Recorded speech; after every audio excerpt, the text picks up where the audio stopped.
Hello everyone, नमस्ते. My name is Ranjita and welcome back to my channel.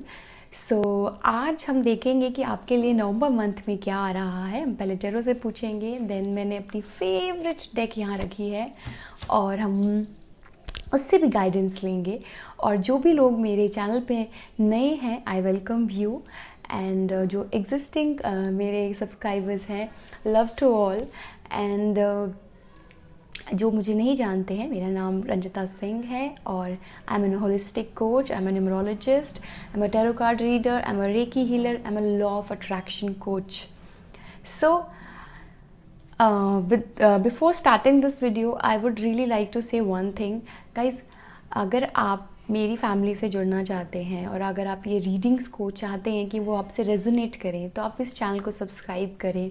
और अगर आपको अच्छी लगती हैं वीडियोस तो लाइक करें, शेयर करें, नीचे कमेंट करें, क्लेम करें एनर्जीज़ को. और आपका बहुत ज़रूरी है मेरी एनर्जी फील्ड में आना, ताकि मैं आपके लिए गाइडेंस और ब्लेसिंग्स दे पाऊँ और मेरी रीडिंग आपको और अच्छे से रेजोनेट करे. ठीक है. सो अगर आपने मेरा चैनल सब्सक्राइब नहीं किया है तो please do subscribe. And let's without further due let's get into the video और मैं आपको मिलती हूँ आपकी रीडिंग में. Hello Aries. So let's see आपके लिए इस मंथ क्या आ रहा है. और हम चलो से पूछेंगे पहले एंड देन मैं आपके लिए मेरे फेवरेट डेक से पूछूंगी.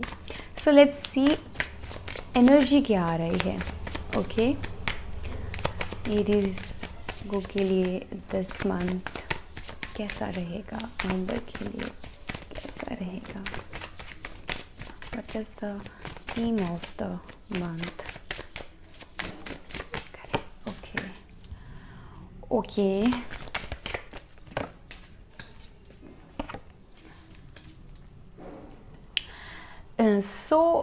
Aries, this month यहाँ पे मैं कुछ चीज़ों की ना आपके लिए अभी पास्ट में कुछ ऐसा हुआ है जहाँ पे आपने खुद विलिंगली चीज़ों से दूर जाने की सोची है. कि अब ये मुझे नहीं चाहिए और आपने विलिंगली उन चीज़ों को, जैसे कहते हैं ना, 8 of cups is all about like you have everything, but आपने उसे अभी फ़िलहाल गुड बाय कह दिया और आप एक अलग ही राह पर निकल गए, एक अलग जर्नी के लिए निकल गए. और अभी फिर इस नवंबर में आप वही फील के साथ हैं. आप अभी फ़िलहाल चिंतन कर रहे हैं, सोच रहे हैं चीज़ों को. हैंगमैन की सिचुएशन है जहाँ पर आप विलिंगली ठहराव आपने लिया हुआ है, आप ठहरे हुए हैं. ठीक है. और हैंगमैन की जो एनर्जी है वो बुरी नहीं होती. दैट्स अ वेरी, ये वो फेज़ होता है जब इंसान अपने बारे में सोचता है, उसने क्या किया क्या नहीं किया और अगली चीज़ों को वो कैसे तैयार करेगा. ठीक है. तो आपके लिए मैं देख रही हूँ कि कुछ चीज़ें एंड हो जाएंगी नवंबर में. आपके लिए वो चीज़ें बिल्कुल एंड हो जाएंगी और एक नई शुरुआत होगी. एंड स्पेशली आपकी वो शुरुआत आपको in terms of money, in terms of land और मॉनेटरी गेन देगी. आप कुछ ऐसा अपने लिए करेंगे जिसमें आपको मॉनेटरी गेन होगा, जहाँ पे आप अपने लिए एक स्टेबिलिटी ग्राउंड तय करेंगे अपने लिए.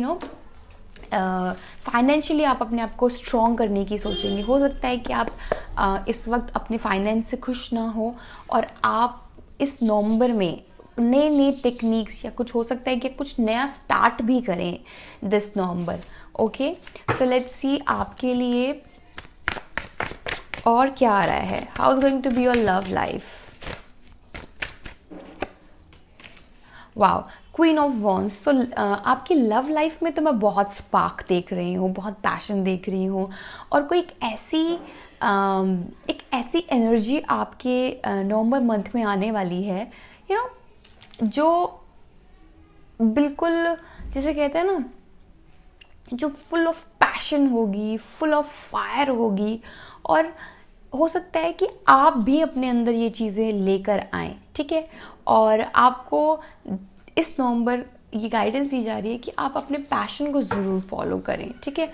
कहीं पे भी अगर आपको लगे ना आप रुक गए हैं, आपको रुकना नहीं है. आप जितना आप रुकना था आप रुक लिए, अब आपको आगे बढ़ना है. ठीक है. लेट्स सी यहाँ पे आपके लिए क्या गाइडेंस आ रही है. आपको नवंबर में किस चीज़ का ख्याल रखना है? क्रिया, वाह। सो आपके लिए गाइडेंस आ रही है कि गाइस एरीज, आपको ना कुछ ऐसा सीखना है दिस नवंबर जिसमें आपको प्रोडक्टिविटी लगे। यहाँ पे पेज ऑफ पेंटिकल एंड और नो डाउट आप कुछ नया सीखने की सोच रहे हैं। हो सकता है कि आप कोई कोर्स ज्वाइन करने की सोच रहे हैं, और या फिर यहाँ मुझे ना ये भी गाइडेंस दी जा रही है कि आप ना अगर आप योगा नहीं करते हैं तो उसके अंदर कुछ क्रिया सीखें, जैसे त्राटक हो सकता है, या जो भी आपका, जैसे भी आपका मन करे आप उस चीज़ को वैसे अपनी लाइफ में ऐड करें, ठीक है। जैसे यहाँ पे आप देख सकते हैं कि किस तरीके से ये बेंड होकर क्रिया कर रही है, ठीक है। हो सकता है आप फायर एलिमेंट के साथ फायर को जला के, मोमबत्ती को जला के आप उसको देखें, ठीक है। तो किसी भी तरीके की कोई क्रिया अपनी लाइफ में ऐड ज़रूर करें दिस नवंबर, और उस पर आप जैसे कहते हैं ना फुल अच्छे से करेंगे ना आप, तो वो आपको बहुत बेनिफिट देगा। तो लेट्स सी आपके लिए और क्या गाइडेंस आ रही है। डिनाइल, तो 10 नवंबर आपको ना किसी डिनाइल में नहीं रहना है कि और ना ही किसी तरीके के कोई फियर में जीना है। कमी है तो आप उसको ना, जैसे कभी कभी होता है कि हमें लोग कुछ समझा रहे होते हैं, ये आप में कमी है, तो हम कहते हैं नहीं नहीं नहीं, हम मुझ में कोई कमी नहीं है। आपको वो नहीं करना है, डिनाइल पे नहीं जाना है। यू हैव टू एक्नॉलेज, आपको देखना है कि सामने वाला सही बोल रहा है, और अगर फॉरगेट अबाउट कि वो सामने वाला बोल रहा है, अगर आपको लगता है कि ये आपके अंदर कमी है तो उसको डिनाई ना करें, उसको सुने और उस पर काम करें। और अपने फियर्स को ना, कोई भी डर है ना वो तब तक ही रहता है जब तक आप उसको पकड़ते नहीं हैं। आपको ये इस दिस नवंबर ये कहा जा रहा है कि डिनाइल नहीं करनी है और उन चीज़ों को फेस ऑफ करना है और अवेयरनेस के साथ फेस करना है, ठीक है। लेट्स सी और क्या आ रहा है आपके लिए गाइडेंस के लिए। ओके, तो this November growth is there. Let's see, मैंने आपको बताया पेज ऑफ पेंटिकल्स, तो आपका जो नवंबर में एटीट्यूड है वो ऐसा होना चाहिए कि आप ग्रोथ की तरफ जा रहे हैं। आपको अपनी लाइफ में आप एक्सपैंड हो रहे हैं किसी भी चीज़ में। अगर आपको लग रहा है कि आप काम में पीछे रह गए हैं तो आपको वहाँ पर अपने लिए नए नए रास्ते खोजने हैं। अगर आपको लग रहा है कि आपकी लाइफ में लव लाइफ कहीं सेटबैक कर रही है तो आपको उससे आगे लेके जाना है, ठीक है। वो आप अपने आप देखिए कि आपको किस एरिया में ग्रोथ की ज़रूरत है, ठीक है, और अवेयरनेस के साथ उसमें लग जाइए। तो 10 नवंबर डिनाइल नहीं करना है, ग्रोथ पे काम करना है, अपने बेस्ट वर्जन पे काम करना है। अगेन फियर, तो एरीज में देख रही हूँ आप बहुत फियर में हैं, आप कुछ चीज़ों में के काफ़ी डर में हैं, ये ना हो जाए वो ना हो जाए, तो फियर में नहीं रहना है because that's a very low vibration feeling. So आप अपने फियर को एक्नॉलेज करें। कोई भी चीज़ जिससे आपको डर लगता है फेस ऑफ, क्योंकि तभी वो आपसे दूर जाएगा, वरना वो बढ़ता चला जाएगा। तो 10 नवंबर एरीज आपके लिए तो यही गाइडेंस आ रही है, work on your fears, don't deny, और अपनी ग्रोथ पे काम करें। और 10 नवंबर मुझे आपके लिए ग्रोथ दिख रही है, ठीक है एरीज। सो आपके लिए इतना ही, and I will see in my next video. Till then bye bye, take care.